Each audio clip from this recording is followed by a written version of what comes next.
Lahat tayo gustong-gusto natin yung pakiramdam na pinipili tayo ng taong gusto natin, di ba? Ng taong mahal natin, taong gusto natin maging parte ng buhay natin, di ba? Kaya gagawin natin ang lahat para mangyari to sa atin. Maramdaman natin to.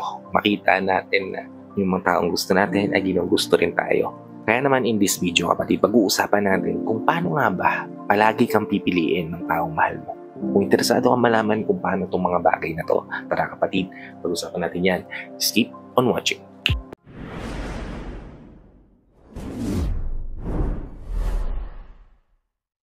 Hi, I'm Gary Upimo at gumagawa ako ng mga videos na katulad nito para matulungan ka na maging best version ng sarili mo at may bigay mo yung best self mo syempre sa taong mahal mo. Kaya kung bago ka pa lang dito sa channel ko, please consider liking this video. Hit the subscribe button and the notification bell para lagi kang updated sa mga videos na katulad nito na i-upload pa natin sa inaharap. So wala nang paligoy-ligoy pa kapatid. Ito yung unang bagay na dapat mong gawin para palagi kanyang piliin.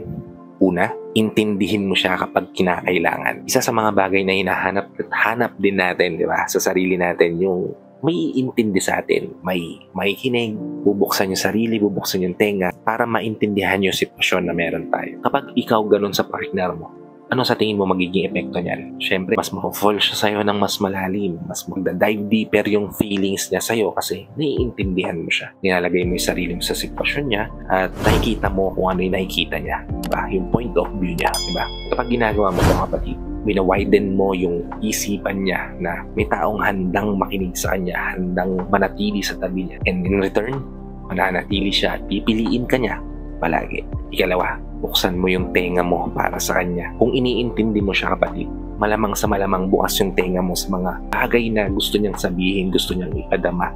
At once na ma-feel niya to kapatid sa loob niya na itong taong to ay nandito para sa akin palagi, diba? Handang makinig, handang sumuporta, handang i-push ako to the limit para maging best version din ako ng sarili ko. Tingin mo, hindi ka niya hahanapin kapag nawala ka. Hindi ka niya pipiliin kapag nawala ka sa buhay niya, diba? Laging-lagi ka niya hahanapin. Lagi ka niyang pipiliin kapag isa ka sa mga taong napagkakatiwalaan niya, nasasabihan niya ng mga bagay-bagay na hindi niya masabi sa iba. Nare-relyan niya ng mga things na gumugulo sa isipan niya at sa damdamin niya. Yun yung magiging way mo para palagi kanyang piliin.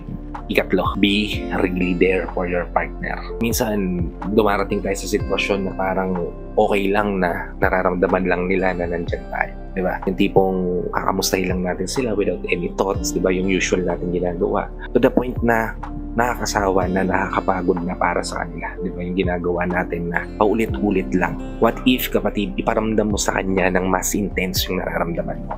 What if, iparamdam mo sa kanya na nandiyan ka talaga sa tabi niya para suportahan siya, samahan siya, handang makinig, handang yumakap sa kanya kapag kinakailangan. What if hindi lang tayo puro salita, kundi take action tayo para sa growth ng relasyon natin at syempre, para sa mahal natin. Kapag ganyan ginawa mo kapatid, malamang sa malamang ikaw at ikaw ang pipiliin yan over and over again.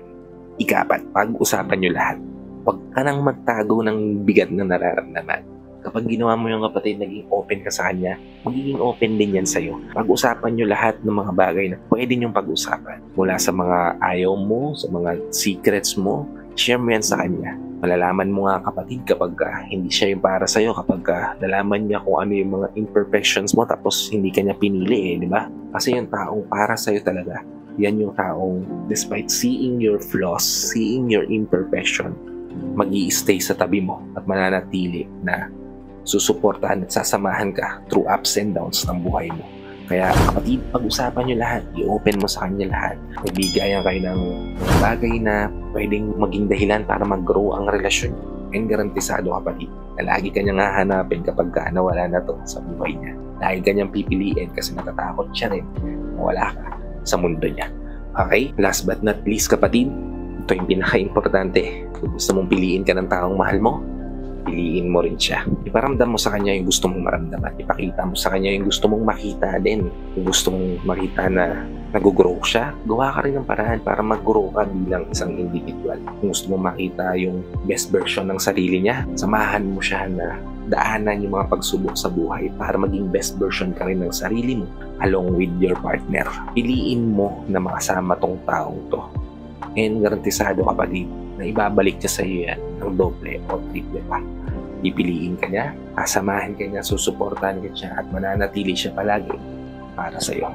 I hope nabigyan ko kayo ng tips, ideas dito sa video na ginawa ko ngayon. If nabigyan ko naman kayo ng tips and ideas, please help me share this to your loved ones na posible rin natin matulungan ng video na to. Para nakatulong na kayo sa kanila, nakatulong na rin ako sa kanila. Sa lahat pala ng OFW viewers natin at sa mga viewers natin dito sa Pilipinas na walang sawang nanonood, sumusuporta at palagi nakatune in sa bawat video na ina-upload ko. Maraming salamat po sa palagyan niyo panonood at pag-support. Kung bago ka pa lang dito sa channel ko, please consider liking this video.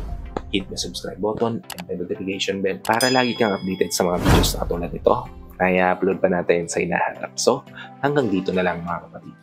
Maraming salamat ulit sa panonood. I hope to see you all on my next vlog.